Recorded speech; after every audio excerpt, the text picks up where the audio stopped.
लपसी और तपसी। एक लपसी था, एक तपसी था। तपसी हमेशा भगवान की तपस्या में लीन रहता था। लपसी रोजाना सवा सेर की लपसी बनाकर भगवान का भोग लगाकर खाना खाता था। एक दिन दोनों लड़ने लगे। तपसी बोला, मैं रोज भगवान की तपस्या करता हूँ, इसीलिए मैं बड़ा हूँ।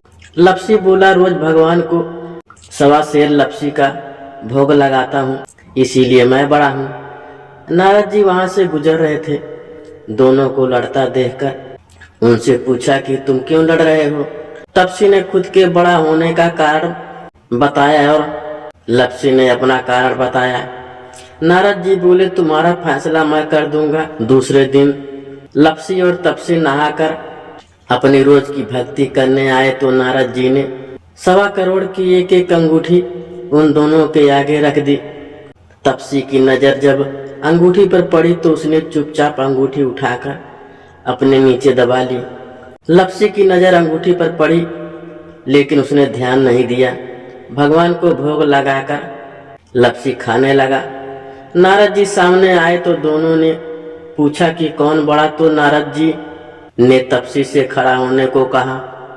वो खड़ा हुआ तो उसके नीचे दबी अंगूठी दिखाई पड़ी। नारद जी ने तपसी से कहा, तपस्या करने के बाद भी तुम्हारी चोरी करने की आदत नहीं गई, इसीलिए लपसी बड़ा है और तुम्हें तुम्हारी तपस्या का कोई फल भी नहीं मिलेगा। तपसी शर्मिंदा होकर माफी मांगने लगा। उसने नारद जी से पूछा, मुझे मेरी तपस्या का फल कैसे मिलेगा। नारद जी ने कहा, यदि कोई गाय और कुत्ते की रोटी नहीं बनाएगा तो फल तुझे मिलेगा। यदि कोई ब्राह्मण को भोजन करवा कर दक्षिणा नहीं देगा तो फल तुझे मिलेगा।